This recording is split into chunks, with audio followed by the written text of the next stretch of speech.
Nabi itu bisa buat orang yang benci sama beliau jadi jatuh hati kepada beliau. Kalau kita udah jatuh hati jadi benci. Kebalik. Nabi orang yang marah kepada beliau jadi jatuh cinta. Kita hampir jatuh cinta jadi marah. Kebalik nih akhlaknya. Berarti kita harus belajar banyak nih dari Rasulullah tentang akhlak. Beliau tuh bisa bikin seorang perempuan yang suaminya baru terbunuh, ayahnya terbunuh, pamannya terbunuh, saudaranya terbunuh dalam perang Khaybar. Yang dia bilang orang yang paling saya benci di muka bumi adalah Muhammad. Terus tiba-tiba yang namanya Muhammad datang menghampirinya di dalam tendanya, ditemani oleh beberapa orang sahabat. Lalu kisah itu diriwayatkan, Nabi datang dengan raut wajah yang penuh empati. Dengan raut wajah yang penuh empati, bukan raut wajah orang yang sebagai pemenang perang. Kan Nabi menang perang waktu itu. Sebagai seorang tuan, bukan. Yang empati. Yang kayak sahabat banget gitu. Datang Nabi duduk di sebelah Sofia. Sofia diam aja, marah banget. Cuma dia gak bisa ngapa-ngapain karena dia berstatus tawanan perang. Mau gimana coba? Mau dia tusuk?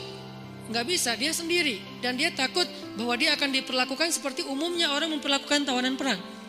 Karena dia belum paham. Belum kenal Rasulullah. Dia kaget ketika Rasulullah SAW minta maaf sama dia. Kaget. Gak ada cerita orang dalam perang yang menang minta maaf kepada yang kalah. Ada gak cerita kayak gitu? Gak ada tuh. Yang menang minta maaf sama yang kalah. Maaf ya kami menang. Jangankan perang.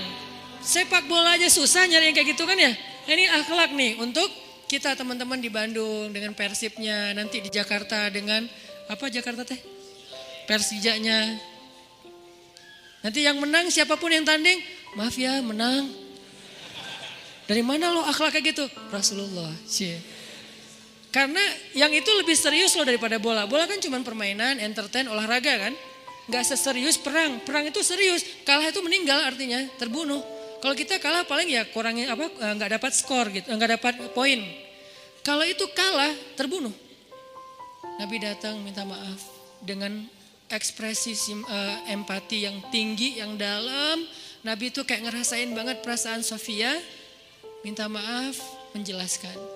Sofia, maaf ya, aku ikut turut berduka atas wafatnya ayahmu, suamimu. Sofia marah banget. Terus Nabi menjelaskan apa yang terjadi. Aku tuh udah ngasih kesempatan agar kita gak usah berperang. Tapi mereka terus menyerang. Maaf ya, ngejelasin lagi. Maaf ya, ngejelasin lagi. Berjam-jam. Seolah-olah Nabi yang minta pengampunan kepada Sofia. Seolah-olah Nabi itu tawanan perang.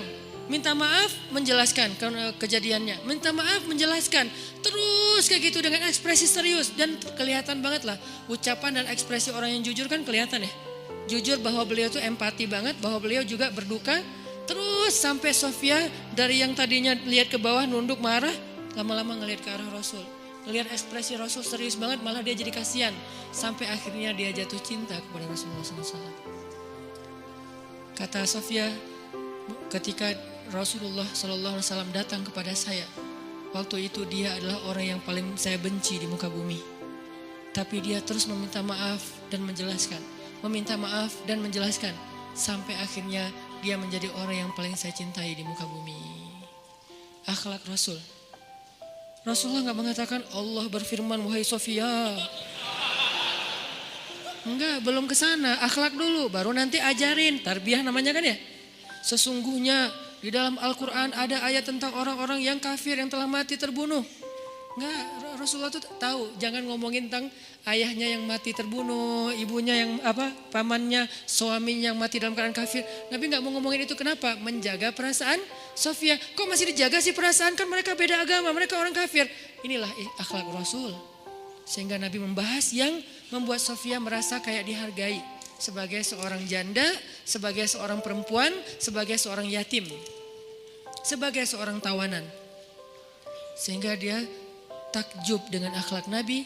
Akhirnya dia cerita, ya Rasulullah, belum beriman udah manggil, ya Rasulullah, saya pernah bermimpi bahwa dalam mimpi saya melihat ada rembulan di atas kota Madinah, lalu jatuh ke pangkuan saya. Jibril turun bilang ke Rasulullah, apa maksud dari mimpi itu? Tahu gak Rasulullah apa maksud mimpi? Apa Jibril? Maksudnya rembulan itu kamu. Maksudnya dia akan jadi istri kamu di dunia dan akhirat. Rasulullah langsung, aduh gimana ya? Rasulullah juga orang yang ra'fah banget tuh. Bil mu'minina ra'ufun rahim tuh Rasulullah. Gak enak. Kan dia masih janda baru meninggal suaminya. Masa saya lamar gimana ya? Kata Jibril, ya Rasulullah Allah suruh engkau melamar dia untukmu. Menjadi istrimu di dunia dan di akhirat. Rasulullah dengan gak enak hati mengatakan, Sofia aku ingin melamar kamu. Sofia gimana ya? Itu mah cewek ya. Saya mencoba untuk menghayati kisah ini dari angle cewek elegan ya. Bukan cewek biasa, oh boleh gak apa-apa sih, gue sih enggak. Cewek elegan, cewek terhormat, cewek yang soleha walaupun belum beriman. Pasti dia gak akan bilang, Alhamdulillah Masya Allah, A-nya panjang gitu kan ya. Terus pakai emoticon berderai-derai, enggak. Dia terhormat. Dia akhirnya saya terserah gimana baiknya aja, menikahlah Nabi dengan Sofia. Modalnya apa? Akhlak. Bukan mahar yang besar, bukan akun sosial media followersnya paling banyak, bukan eksistensi, bukan gaya-gayaan, bukan datang bawa mobil mewah, datang bawa akhlak. Ini kayaknya modal kita belajar juga nih gimana cara ngelamar calon istri, akhlak.